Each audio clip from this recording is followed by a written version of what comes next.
की लिस्ट भी जारी कर दी है। कांग्रेस के प्रत्याशियों का कब तक चयन होगा और कितनी तैयार है कांग्रेस चुनाव के लिए? नहीं, कांग्रेस पूरी तरीके से तैयार है और मुझे पूरा विश्वास है कि हम राजनीतिक रूप से जब मैदान में उतरेंगे तो जिस तरीके से हमने पूर्व में भी कांग्रेस पार्टी को जिताने में हम सबका योगदान रहा है, समर्थन रहा है, उसी तरीके से आगे बढ़ेंगे। और कांग्रेस की जो CWC है, आपकी CEC है, सेंट्रल इलेक्शन कमेटी, वहाँ से जो है वो आपके प्रत्याशियों का चयन होगा जो आने वाले समय में होगा और उसके बाद फिर जो है आगे की कार्रवाई वो शुरू होगी। सर, जो बागी नेता है वो सोशल मीडिया पर जो उनके अकाउंट्स हैं उस पर काफ़ी गंभीर आरोप लगा रहे हैं, सरकार पर भ्रष्टाचार जैसे बहुत सारे आरोप लगा रहे हैं, इस पर क्या कहेंगे आप? खोल के लिखा है उसमें कि भ्रष्टाचार हो रहा है सरकार में। नहीं, उस पर मैं कोई टिक्का टिप्पणी नहीं करना चाहता हूँ। देखिए, ये एक ऐसा मसला है जो सुप्रीम कोर्ट में लंबित है और इसको जो है 3 जज का बेंच इस विषय को जो है वो हाई कोर्ट में, सुप्रीम कोर्ट में सुन रहा है। तो let them take a call, क्योंकि 18 तारीख को ये मसला कोर्ट में लगा हुआ है, तो उसमें देखेंगे जब वहाँ से निर्णय आएगा उसके बाद आगे की जो प्रक्रिया है उसको डिसाइड किया जाएगा। सर, आपके डिपार्टमेंट में मल्टीटास्क वर्कर्स हैं, वो डिमांड कर रहे हैं पॉलिसी को लेकर के। नहीं, देखिए, अभी तो इनका मैंने विषय उठाया था, आपने देखा, मैंने पीछे विधानसभा का जब बजट सेशन चल रहा था उस समय मैंने बल्कि थोड़ा रोष भी प्रकट किया था कि उनकी आवाज़ को नहीं सुना गया। मगर फिर मुख्यमंत्री जी का मैं धन्यवाद करता हूं कि जब उन्होंने बजट का रिप्लाई दिया तो उसमें खास करके PWD के मल्टीटास्क वर्कर्स का मानदेय बढ़ाने का उन्होंने फैसला लिया।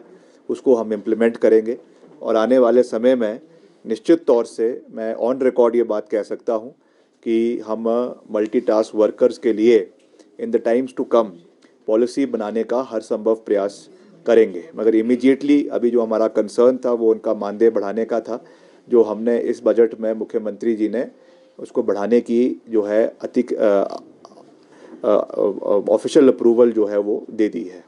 सर, GYT का रिजल्ट निकाल दिया है, लगभग 15 से 20 पोस्ट ऐसे इसका रिजल्ट अभी नहीं आया हुआ है। कैबिनेट सब कमेटी बीते कल जो ब्रीफिंग हुई थी उसमें कहा कि फिर से बैठक कैबिनेट सब कमेटी में होगी, तो कब तक माना जाए? नहीं, देखिए, मैं भी उस सब कमेटी का एक सदस्य हूँ और मैंने जब पीछे ये प्रोटेस्ट भी कर रहे थे JOAIT 817 के अभ्यर्थी, मैं उनसे मिला भी था बाहर और हमने उनको पूरा आश्वासन दिया था कि हम आपके मसले को सुलझाएंगे। और कैबिनेट सब कमेटी की बैठक में हमने भी इस विषय को पूरी मजबूती से रखा। उप मुख्यमंत्री जी की अध्यक्षता में ये बैठक करवाई गई थी और वहाँ पर हमने ये फैसला लिया कि इसको हम चरणबद्ध तरीके में करेंगे। First priority was post code 817, जिसके ऊपर फैसला लिया गया। सबने ये रखा गया कि जो हमारे 7 पोस्टें हैं उनको खाली रखा जाएगा। उसके अलावा इसकी रिक्रूटमेंट की प्रोसेस को शुरू किया जाएगा और वही फिर कैबिनेट में लेकर गए और अब उसका जो रिक्रूटमेंट का प्रोसेस है उसको जो है वो आपके हिमाचल प्रदेश का जो नया बोर्ड बना है, राज्य चयन आयोग है, उसके माध्यम से इसकी भर्ती की प्रक्रिया को शुरू कर दिया गया है। मगर उसमें ये भी कंडीशन रखी गई है कि इन्वेस्टिगेशन ऑनगोइंग है।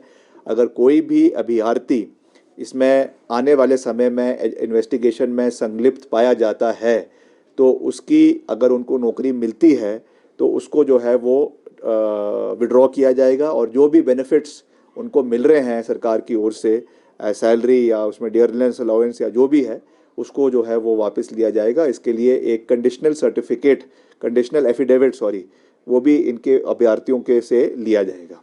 और बाकी जो और भी है पोस्ट कोड, उनको भी चरणबद्ध तरीके से in the times to come, जब भी इसकी अगली बैठक होगी सब कमेटी की, तो उसमें हम एक एक करके हर पोस्ट कोड के ऊपर चर्चा करेंगे और उनको पूरा करने का हर संभव प्रयास करेंगे।